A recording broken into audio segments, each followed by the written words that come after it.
Good morning, good evening, good afternoon, good night, wherever you are and whatever time of day it is for you. My name is Professor Smith, and I want to welcome you to LDSH 5803 Technology and Leadership. This is a course where we will do a survey of some of the major technology areas and how leaders in technology areas should be aware of them, along with some other information that you will find very useful for your career if you are going to be one of those people who goes forward in a technology area. So welcome to Leadership Technology. As I mentioned just a moment ago, we're going to be looking at 8 major technology areas and architectures that organizational technology leaders must understand. Now, this is a survey course, which means we're going to be looking at each one, and we will not be able to get into each one in a great deal of depth. Instead, what we're going to try to do is help you gain an understanding of a broad set of very relevant and very important technology areas that you would need to understand if you were in a CIO or technology leadership within an organization. Now, after we've gone over those 8 major technology areas, we'll also look at something known as life cycles. Every technology has a life cycle. They go through these, and knowing where a technology is within that life cycle and also understanding your organization's risk assessment can help you make decisions about how and when you want to implement different technologies as they're going from early implementation, early adopters, to well-established, low-risk kinds of technologies. Now, the objectives of our course are for you to develop a broad range of an understanding of a broad range of important technologies that organizations rely on. I want you to learn about those life cycle models that I just talked about and how you as a leader can use them to make risk assessments and investment decisions. And finally, we'll explore the ethical implications that are created by modern technology, which are many. And we will not be able to do a full ethics course. There are other ethics courses available here at Oklahoma Christian University, and you are encouraged to take those. What we will do is a quick look at what are some of the implications for that and how can you learn to make better ethical decisions with some of the modern ethical theories that are available for you. So we'll do all that in this course, and it will take us 7 weeks. And so we're going to have a very, very busy schedule. Now, what's the learning approach? This is an online course. We will not meet together in person. And so that presents both opportunities and challenges for you. Now, I have taken a number of online courses when I was doing my graduate work, and I found them to be very satisfying because I appreciated the fact that I had tremendous flexibility in setting my schedule. When did I want to watch the lecture? When did I want to read the follow-up material? When did I want to do my work? And that all is great. The downside of an online course is that you have to be self-motivated and for the most part self-guided. And so this class is going to involve multiple media and learning approaches. And those are going to involve things like watching lectures that I give, like you're doing right now, watching presentations that I will link, different video presentations, viewing those resources, and also performing a large amount of self-guided research and investigation into the details of the areas of interest that we're going to follow. Now, my job here is to try to organize the course, put dates in place, and then give you feedback on the work you're doing so that you can know, hey, am I getting this stuff correctly? Or am I able to put together responses that are intelligent, that show that I've grasped the information and that I'm gaining a handle on these different technology areas, life cycles, and then the ethics of it. Now, the upside, as I mentioned, is you get to set your own schedule within reason. You still have to meet the deadlines of the course. The course is going to march along fairly quickly through these topics, and you need to, as the picture here shows, keep up. So what I tell everybody who wants to take an online course and what I'm sharing with you here, which you probably are aware of if you've done this before, is that you really need to be self-motivated and do your own work and keep up in order to succeed. Now, on my side, I do not accept late work. A lot of professors will accept late work up to some period of time. I just don't do it, particularly for an online course. I find that this typically is not good for the students. It certainly is not good for me because I'm somebody who likes to get the grading done very quickly, get feedback to you very quickly. for a number of reasons. I find students appreciate it if they find out how they're doing sooner rather than later. It's also nice for you if you can get a very quick feel for how I'm grading and what kinds of things I'm looking for, what's important to me in terms of assessing your responses. And the more quickly that I can get feedback to you on those things, the more quickly that you can dial it in and really meet the expectations of me as your professor in this work. And so as a result, I typically grade things pretty quickly, and I simply do not accept late work. What's going to happen, for instance, in the first week is you're going to do Module 1, which is data communications, will be the technology area, and that's due Thursday of the first week at 11:59 p.m. And once that clock ticks midnight on Thursday, 12:01 a.m. Friday morning, you're late. Now, you could still submit it at 2 a.m., but if I get up Friday morning and decide to grade the material for the class, I'm going to turn the link off that allows you to submit the work, and you just won't be able to submit it anymore. I won't accept it via email. I won't accept someone bringing me a hard copy and trying to get me to take it. I just won't take it anymore, and you're going to receive a 0 on that work. So it's absolutely essential that you keep up each week with the work. And what I'm going to do is, as soon as I start grading and giving feedback to people, at that point, I no longer feel like it's really fair for someone to submit their work, and so I simply turn the link off and just don't take the work anymore. So that kind of leads to my late policy, which I've already stated to a large degree. You can't submit late work, period. End of discussion. Each section is going to have a deadline. You have to finish each section by its deadline. When the due date is passed, if you haven't submitted it, you'll receive a 0 on that. There is one tiny little, sort of uh, uncertain area, and that's the moment from the deadline until the moment that I start grading. And like I said, sometimes that might only be 8 hours. I might start grading something early the morning after it's due, or I might have something else going on in my other classes that prevents me from doing that. I don't get it till late the next night or maybe a couple days later. And so the link stays up, and if you're lucky and you weren't able to submit it the night it was due and the link's still open, yeah, go ahead and submit it. I am going to apply a penalty. It'll be at least 25%, maybe 50%, depending upon how late it was. And but once I start grading it, I'm going to turn that link off. You can't submit it anymore. Now that's what we call the stick, and there's also a carrot. Because what I really want you to do is I really want you to get 2 or 3 days ahead of the course. I want you to get to a place where you're looking at every due date and saying, my due date is 3 days ahead of that.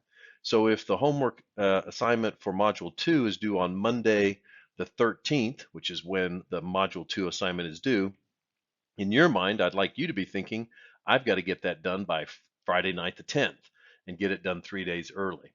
Because if you turn it in 48 hours early, I'm going to give you a 10% bonus, 2 extra points out of 20. And if you turn it in 72 hours early, 3 days early, I'm going to give you a 15% bonus. And over the course of the semester, you can easily earn enough to have increased your grade by a full letter grade, or be at a point where you could even, if you did miss an assignment, it wouldn't hurt you at all because you'd still have a solid A because of all the bonus points you acquired.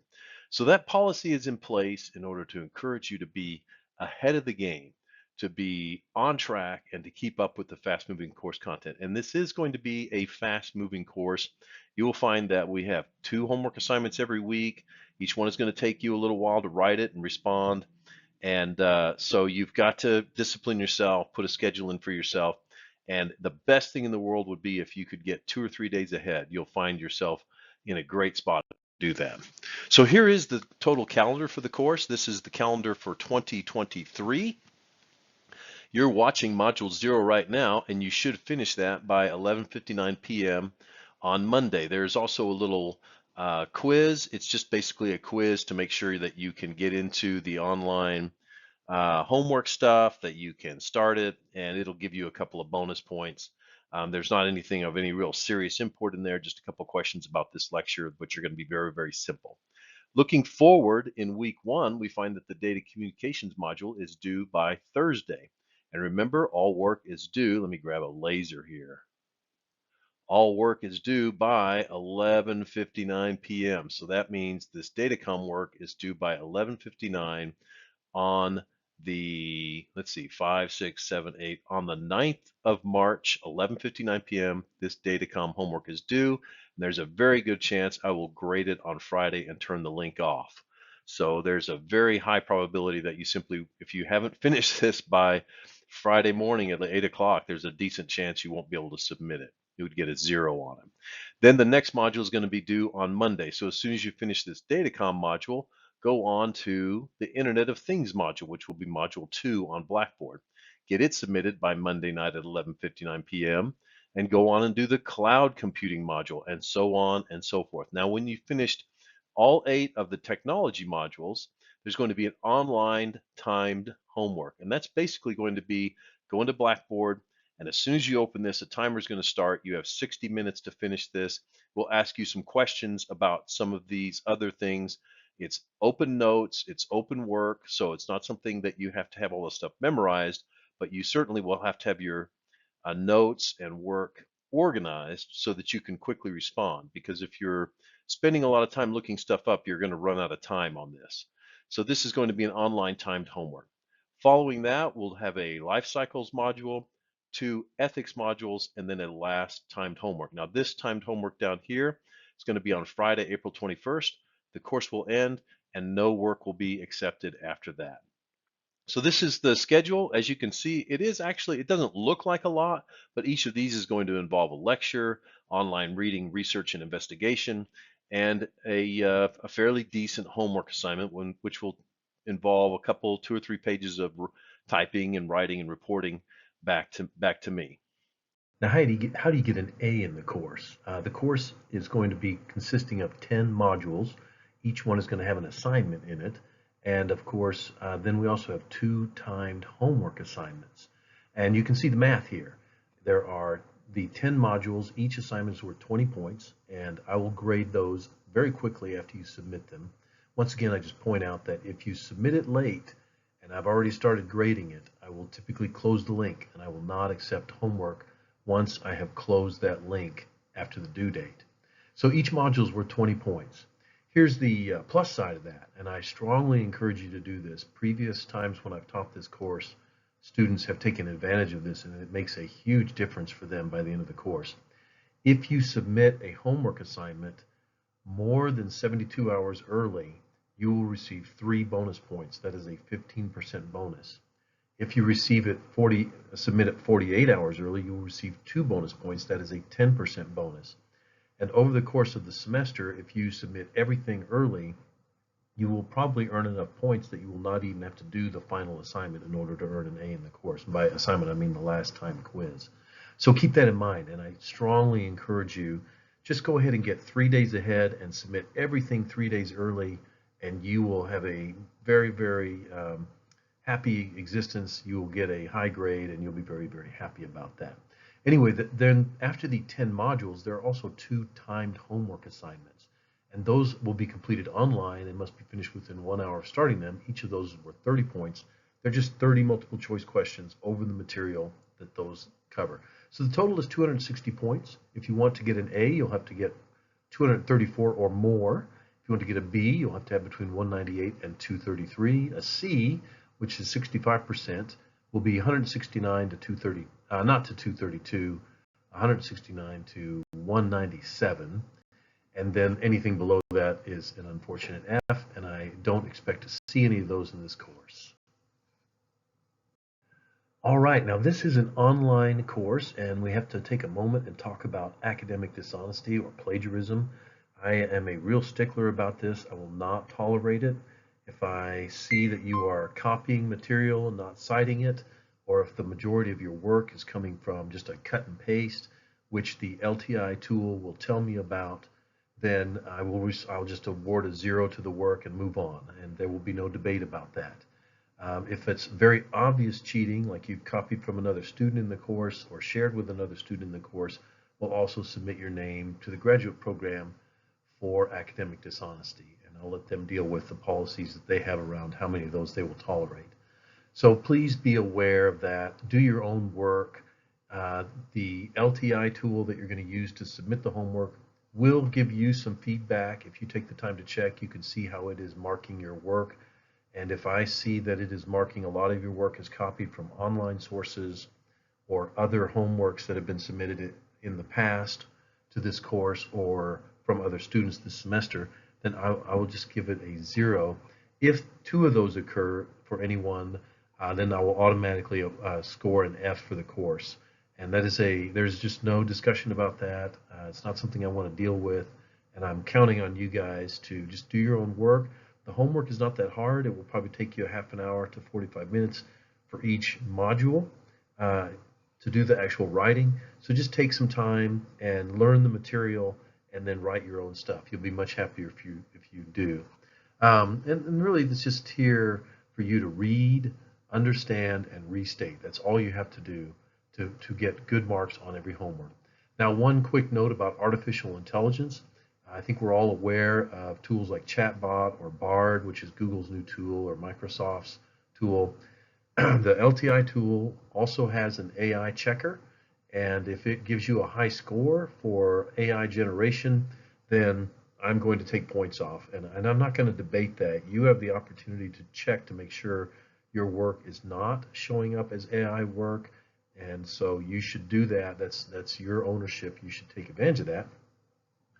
And I will look at that, and as I said, I'll take points off if I see high AI content. And really, honestly, while the things like Chatbot are really useful tools in a lot of ways, you just have to be really careful. I want you to do your own work. I want you to read, internalize, and then be able to write about this stuff. That is how you learn, and that's the goal of the course. So please keep that in mind as you go through the course. Let's get going. I want you to go out and get after Module 1 right now.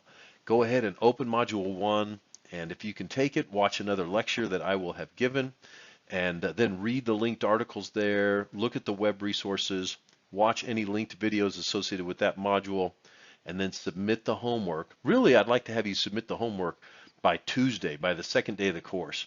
But I realize that may be a stretch for some people, but certainly by Thursday night at 11:59 p.m. Do not be late because you may not be allowed to submit it. Good luck in the course. If you have questions, please feel free to email me. If you're really stuck on something or if you find a problem in Blackboard, this is the first time that I'm teaching this course, and so there may be occasionally a bad link or I post something up and it doesn't say things quite the way that they should be. So if you're not clear on something and you want to get a clarification on it, by all means, please email me right away and I will try to reply as quickly as I can. And it also will give me a chance if you spot something that's not quite right, you'll be helping me because then I can go in and fix it for the rest of the class before maybe they get to it. So I'm always grateful when students share with me something that they have. And if it's not clear and I can explain it, great. If it's a mistake I've made posting it, hey, I don't feel bad about that. I mean, I feel like I wish I hadn't done it, but I don't feel like it's something that you should be afraid to tell me about. I will be happy to learn about it so that I can fix it and make it right for everyone else. Good luck in the course. I look forward to hearing from you if you have questions or observations. Thanks a lot and get after Module 1.